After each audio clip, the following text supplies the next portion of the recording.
मी भारतीय जनता पक्षामध्ये पक्ष प्रवेश नाही केला तर कुठंतरी माझ्यावरती या परीने एलिगेशन लावले गेले, माझ्यावर खोटे गुन्हा दाखल करून मला तुरुंगात पाठवलं गेला। त्यांच्याकडे लोकांनी 2 वेळा त्यांना आशीर्वाद दिला। का केलं त्यांनी? आजही ते परिस्थिती आहे, जेव्हा ते निवडून आले होते तेव्हाही ती परिस्थिती आहे। भयमुक्त गोंदिया करू आणि जेवढे डेव्हलपमेंटचे कार्य जे थांबलेले आहेत मागच्या 5-10 वर्षापासून हे सगळे काम एकनाथ शिंदे गट, हे पण तिन्ही पक्ष वेगवेगळे निवडणुकीला उभे आहेत, तर ते एकामेकाबद्दल का बोलतील हा या निवडणुकीमध्ये पाहण्याचा सगळ्यात मोठा विषय आहे।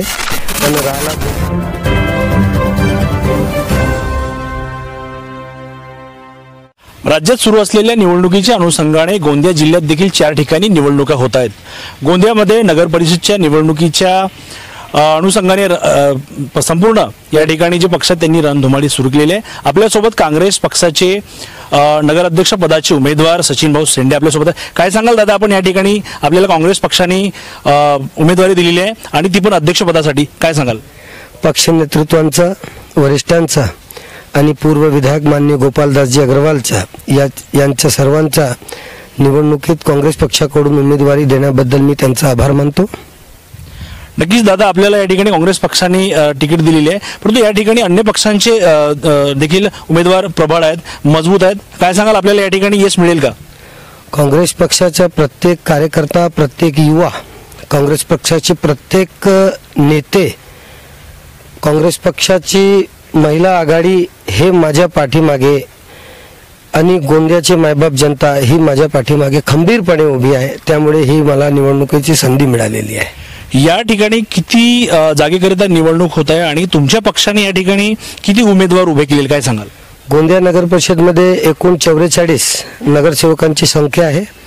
एक नगराध्यक्ष पदाचं, एक अध्यक्षपदाचं पद आहे आणि यामध्ये गोंदिया काँग्रेस पक्षाने आणि उद्धव ठाकरे, शिवसेना उद्धव ठाकरे गुट यांचं मी संयुक्त उमेदवार आहे आणि आमचं त्यांच्याबरोबर युती आहे आणि 4 उमेदवार हे शिवसेना उद्धव ठाकरे गुट माननीय पंकज भाऊ यादव यांच्या नेतृत्वाखाली ते लढत आहेत।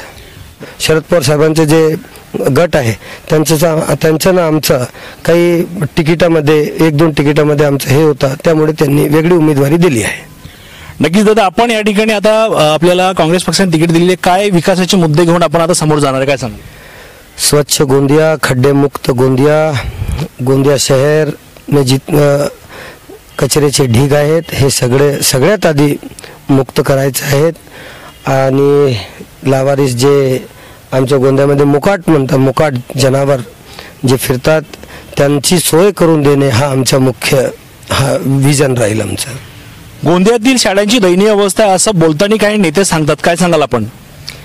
ज्यांची सत्ता आहे हा प्रश्न तुम्ही त्यांना विचारलं तर योग्य होईल, कारण की मागील 15 वर्षापासून जे सत्ताधारी पक्ष आहेत त्यांनी याबद्दल काहीच नाही केलं आणि ते उलट आमच्यावरच आरोप करतात की यांनी काही नाही केलं। तुम्ही हा प्रश्न त्यांना विचारा, कारण की आता आम्ही जेव्हा निवडून येऊन आणि आमचा काँग्रेस पक्ष निवडून येईल तेव्हा आम्ही गोंदिया शहराची जेवढी इमारत आहेत, ज्यांची दयनीय अवस्था असेल ते सगळे आम्ही व्यवस्थित दुरुस्त करू। सोबत गोंदियातील नाल्या असतील फुटलेल्या आहेत, गोंदियाची जी दुर्दशा झाली याच्यावर सुद्धा नेते मंडळी बोलताना आरोप करतात की या ठिकाणी गोंदियाची दुर्दशा झालेली आहे, आमच्या पक्षाला निवडून दिलं तर आम्ही त्याचा डेव्हलप करू, विकास करू असे सांगतात। त्यांनीच तर 15 वर्ष त्यांनाच तर निवडून दिलं लोकांनी, कोणाला निवडून दिलं? त्यांच्याकडे लोकांनी 2 वेळा त्यांना आशीर्वाद दिला। का केलं त्यांनी? आजही ते परिस्थिती आहे, जेव्हा ते निवडून आले होते तेव्हाही ती परिस्थिती आहे। आज जर ते आमच्यावर विश्वास लोक दाखवतात आणि दाखवतील यावेळेस आम्हाला खात्री आहे की काँग्रेस पार्टी पंजा निशान याच्या मागे गोंदियाची जे मायबाप जनता आहे यांनी एक निर्णय करून घेतलेला आहे की यावेळेस काँग्रेस पक्षाला गोंदिया नगर परिषदेमध्ये झेंडा फडकवायचा आहे। गोंदियाची जी दुर्दशा झालेली आहे ते स्थानिक जे सत्ता पक्षाचे नेते आहेत त्यांच्यामुळे झालं असं म्हणायचं का तुम्हाला या ठिकाणी? बघा, मी नाव त्यांचा घेत नाही, त्यांची सत्ता होती, मी कोणाचं नाव घेऊ? जी सत्ता त्यांची होती तेच सगळे पुढारी होते, तेच कारभारी होते नगर परिषदेचे, तर मग त्यांचं हे त्यांना बघायचं होतं।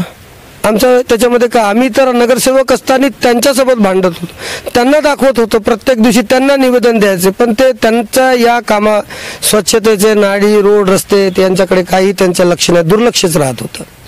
गोंदियामध्ये काही दबंग लोकांचा या ठिकाणी मोठ्या प्रमाणात हे आहे म्हणतात सुडसुडाट. काय सांगाल तुम्ही जर अध्यक्ष झाले या ठिकाणी, तर हा जो काही नगर परिषदच्या कामांमध्ये जो होत असलेली दबंग आहे याच्यावर काय तुम्ही काय करणार? सामान्य जनतेच्या नगर परिषदमध्ये अध्यक्ष होणार आहे, मायबाप जनतेच्या नगर अध्यक्ष होणार आहे. कोणाच्याही दबावाखाली कोणाच्याही दबावापोटी काहीही होणार नाही. पक्षश्रेष्ठी हे यांचं स्पष्ट म्हणणं आहे की नगरसेवक काँग्रेस पक्षाच्या एक युवकांना दिलाय, तर एक वेळेस युवांना तुम्ही संधी द्या. तर यांच्यामध्ये ते ताकद आहे की हे पूर्ण गोंदिया शहराचं काम खुल्या मनाने आणि जेवढा होऊ शकते चांगल्या प्रमाणे काम करण्याची क्षमता याच्यामध्ये आहे. म्हणून हे सगळे फालतूचे म्हणजे बोलणे आहे, दुसरं काही नाही. सद्यस्थिती एवढी निवडणूक असून सुद्धा नानाभाऊ इकडे दिसत नाही. काय नानाभाऊनी इकडे हात उचललाय का काँग्रेसवरून? काय सांगाल? ही निवडणुकीची जेव्हा उमेदवारी देण्याचा जेव्हा प्रश्न होता, मी स्वतः नानाभाऊकडे गेलो होतो. नानाभाऊनी एकच शब्द म्हटलं की काँग्रेस पार्टी हे काम करणाऱ्याला निवडणुकीत उमेदवारी देईल. तुम्ही तुमचे काम करत राहा, पक्ष निर्णय घेईल आणि जे योग्य उमेदवार असतील त्याच्यामध्ये आम्ही एक उमेदवार देऊ.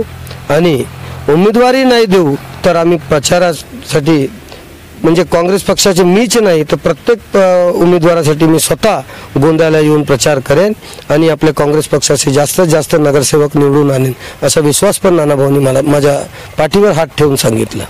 गोंदिया ज्या पद्धतीने डेव्हलप व्हायला पाहिजे या ठिकाणी जे रोड रस्ते नाले असतील किंवा या ठिकाणी शाळेची व्यवस्था असते अत्यंत दयनीय अवस्था आहे. याच्याकडे पाहता आपण या ठिकाणी विकास कामाच्या नेमका काय लोकांना भरोसा देणार की बाबा तुमच्या मुलांना चांगलं आपण या ठिकाणी शिक्षण देणार किंवा त्यांना रस्त्याने चालताना त्रास होणार नाही, रस्ते खड्डेमुक्त राहतील, यासाठी आपण काय आश्वासन देणार लोकांना? बघा, भारतीय जनता पार्टी आणि राष्ट्रवादी काँग्रेस पार्टी यांच्या महाराष्ट्रात नाही तर अख्ख्या देशात यांची युती आहे. आज गोंदियाच्या नगर परिषदमध्ये दोनही पक्ष, दोनही किंवा तीनही, शिवसेना, एकनाथ शिंदे गट, हे पण तीनही पक्ष वेगवेगळे निवडणुकीला उभे आहेत. तर ते एकामेकाबद्दल का बोलतील हा या निवडणुकीमध्ये पाहण्याचा सगळ्यात मोठा विषय आहे. आणि राहिला गोंदिया शहराला मुक्त करायचं तर त्यांच्याकडे संधी होती, त्यांच्याकडे संधी का त्यांच्याकडे सगळं सुपर पॉवर होतं, पण ते काहीही करू शकले नाही. कारण की ते काही करू शकतही नाही. काही करण्याची क्षमता काँग्रेसमध्ये आहे, काँग्रेसच्या उमेदवारामध्ये आहे. तुम्ही आज गोंदियात फिरा, तुम्हाला काँग्रेस पक्षाच्या उमेदवार प्रत्येक सामान्य ते सामान्य लोकांपर्यंत भेटता दिसेल. ते त्यांच्याकडे प्रचाराला म्हणजे आज तुम्ही असं म्हणाल तर तुम्ही आता गोंदियामध्ये जा, प्रत्येक ठिकाणी काँग्रेसचा सामान्य कार्यकर्ता आपल्या उमेदवारासाठी मतं मागत आहे, पण तो आपलं विजन सांगत आहे की यावेळेस आम्हाला संधी द्या, आम्ही काही करून दाखवू. तर हा आम्हाला दृढ विश्वास आहे की आमचे सगळे उमेदवार निवडून येतील. सध्या तुम्ही या ठिकाणी उभे आहे, जर निवडून आले आणि या ठिकाणी काम करताना तुम्हाला अडचणी निर्माण होणार नाही का? कारण या ठिकाणी सत्ता पक्षांचा आमदार आहेत, ते तुम्हाला अडचणी निर्माण करणार नाही का? काय वाटते, काय सांगाल याच्यावर, काय तोडगा काढाल तुम्ही जर तुम्ही निवडून आले तर? त्यांच्याकडे आमदार असतील, त्यांच्याकडे मंत्री असतील किंवा त्यांच्याकडे कोणीही, तुम्हाला म्हणायचे काम करताना अडचण होणार नाही? मला काहीही अडचण होणार नाही. कारण की माझ्या मागे काँग्रेस पक्ष हा माझ्या पाठीशी उभा आहे, कार्यकर्ता माझ्या पाठीशी उभा आहे आणि युवा माझ्यासोबत आहे. त्यामुळे मला काहीही अडचण होणार नाही. सध्या स्थिती काँग्रेस पक्षामध्ये गोंदियामध्ये गुटबाजी असल्याचं बोललं जाते, काय सांगाल?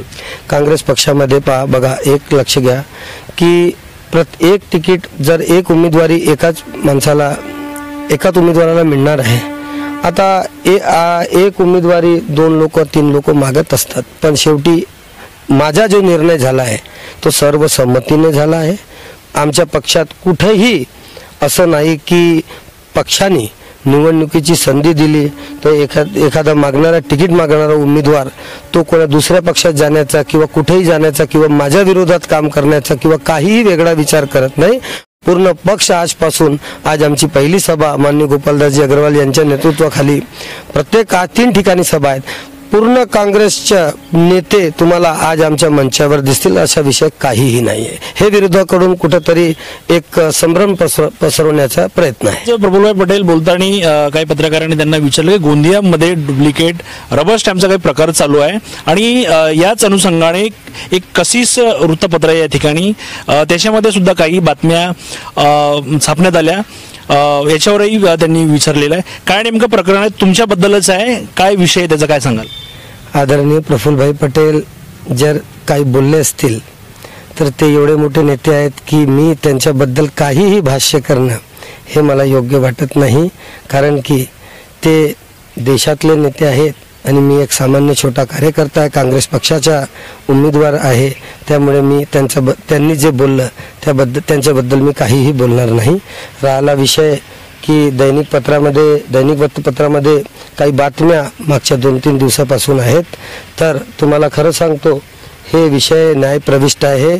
आणि मला भारतीय जनता पक्षामध्ये मी जेव्हा अपक्ष निवडून आलो, मी भारतीय जनता पक्षामध्ये पक्ष प्रवेश नाही केला तर कुठंतरी माझ्यावरती या परीने एलिगेशन लावले गेले, माझ्यावर खोटे गुन्हा दाखल करून मला तुरुंगात पाठवलं गेलं.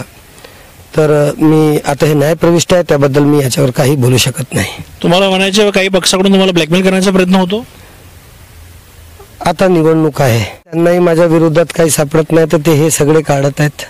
पण माझं यांच्याकडे लक्ष, या विषयाकडे लक्ष नाही.